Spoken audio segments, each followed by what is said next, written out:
Welcome again. We're talking about the son of Abraham, Isaac, and he's a very interesting and somewhat complex character in the Bible. In many ways, Isaac is presented as a passive character in the Old Testament. His name, in fact, means laughter, and that was Sarah's reaction to the angel coming to visit Abraham and saying to him, "You're going to have a son with Sarah." And Sarah was about 90 years old, and she laughed. And the angel heard her laugh, and so he recognized her unbelief. And in spite of that, God gave Abraham at about age 100 and Sarah at about age 90 a son, and his name was Isaac. And literally, his name does mean laughter.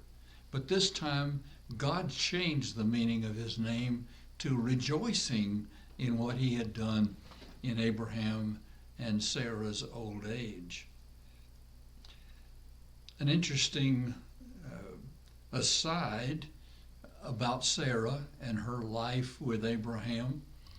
She encouraged Abraham to have another child with her maidservant Hagar, and Abraham did have a boy with her, and his name was Ishmael.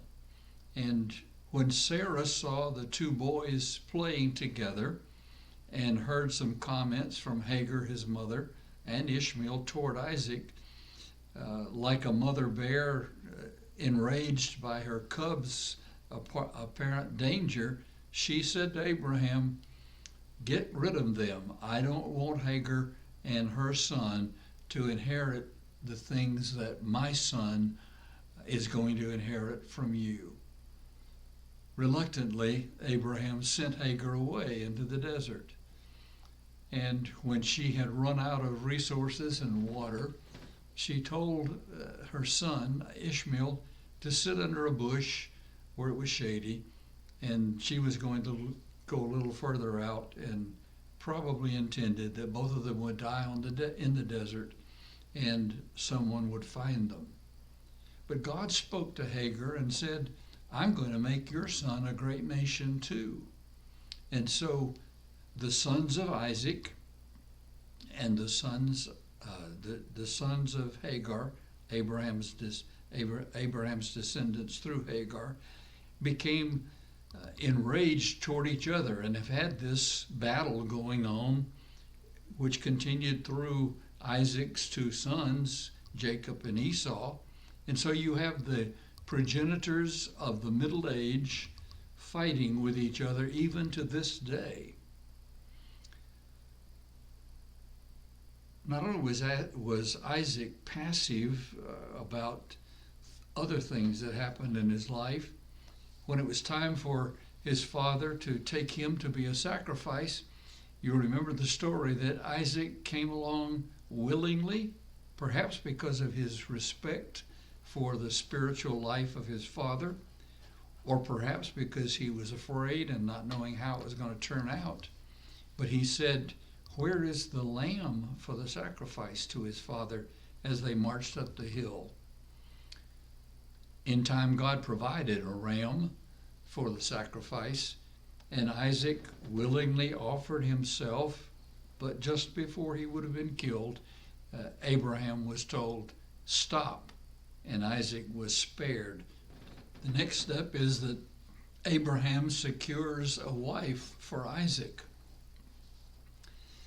Isaac didn't appear to have that rebelliousness and personal choice about his wife. There are no records that he fell in love with any Hebrew women or those who lived in the land of Canaan. But Abraham was very careful about the wife he wanted for Isaac. So he sent Eleazar, his trusted servant, to go back to Haran and go to his brother's family and there to secure a wife for Isaac. Interesting story that appears there after the death of Sarah, and Abraham has purchased a cave, the cave of Machpelah in southern Judah near the Dead Sea, where he could bury Sarah. and where he himself was later to be buried. That seemed to trigger in Abraham's mind the need to make sure that Isaac was not only married, but was prepared to assume the responsibilities of the family. Rebekah not only was assertive when she met Eleazar, she gave the trusted servant of Abraham water for himself and those who were associated with him, and she filled up the water troughs so that the camels could drink. If you've ever learned anything about camels, you know they drink enormous amounts of water. So she had a big task in front of her. And when it was all finished, she invited Eleazar to come to her family's tent and to share hospitality in the evening meal. When they got there, Eleazar related to Haran, to Abraham's brother, what his mission was. And he said, I'm very impressed with this young lady that brought us to your house, and I'd like to have her become Isaac's bride. They conferred a little bit, and finally they called Rebekah in, and she said, after some thought, I will go with Eleazar. She must have been a pretty assertive young woman to make that kind of decision and to choose to go with this stranger all the way to Canaan, which would have been perhaps a 400 or 500 mile journey, and there to meet this strange young man, Isaac, that she'd never seen before. But God had in mind something special for Rebekah and for Isaac. Rebekah shows not only initiative in the kinds of things she did prior to the engagement to Isaac, but the scripture records the fact that she was pretty protective of her sons, and in particular the younger son. Isaac seemed to favor Esau, his older son, and Rebekah favored Jacob, the younger son. So when it came time to receive the blessing or the birthright of the family, Isaac had grown to the point that he could not see anymore. And when Esau and Jacob had an encounter and Jacob was very hungry, he said, what good is a birthright to me if I don't have anything to eat? He was apparently a man driven by his appetite. So he traded his birthright, which could be bought and sold in those times, to Jacob for a pot of Jacob's lamb stew. And so Esau was satisfied with what he received. Jacob got the pledge of Esau's birthright. When it came time for that blessing to happen, Rebekah conspired with Jacob to put lambskin on the arms of Jacob so that when he went in to receive the blessing from his father, Isaac was a little bit concerned, and he said, the voice is the voice of Jacob, but the feel is the feel of my son Esau. And so he blessed Jacob and gave him the birthright. Wasn't too long until Esau came then and wanted to receive his birthright. He was kind of an Indian giver. He promised it to Esau, to Jacob, but now he wanted to get it back. Jacob was later known as one who was a schemer, who tried to get things by manipulating and by deception. And in this case, Esau was going to pull a deception on Jacob.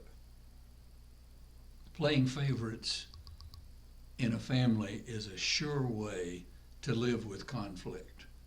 If you, as parents, if you live with a sense of favoritism, your kids are going to not only notice that, but they're going to incorporate that resentment and that willingness to share their impressions of your feelings about them. So it's very careful. We should be very careful to note that we love our children. You can't love them equally, but you can love them fully. So We don't love our kids with everything that we have, but we love them for everything we have in that moment so that they know that we care for them and we love them. That was the message that Rebekah failed really to understand when it came time for Isaac's blessing. Isaac was the son of promise.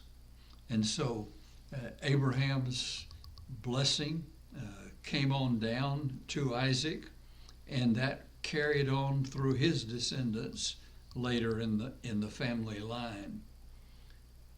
Although Isaac is patient and caring, his passivity was enough to bring him to frustration and pain in his family conflict. We learn many lessons from pursuing his choices and the results of the choices he made. Think about a couple of things. Isaac told Rebekah to say at one occasion, "She's my sister." He learned that from Abraham. And in spite of the fact that Abraham was a spiritual giant, he passed along a very despicable trait to his son, teaching him to lie in a circumstance where he himself might have been in danger. Isaac not only learned from Abraham the spiritual principles of making God first in your life and following him, but he learned in a quiet and sensitive way how to show respect to both of his sons, and he learned in other ways that if you're not careful, people can abuse you and use you along the way. And we're going to see that trait come out in the life of Jacob when we come to his story in the book of Genesis. Isaac is the son of promise. We remember him for that reason. And we'll go on to add some of the other story from Abraham, Isaac, Jacob, Joseph, as we go through further on Royal Route 66.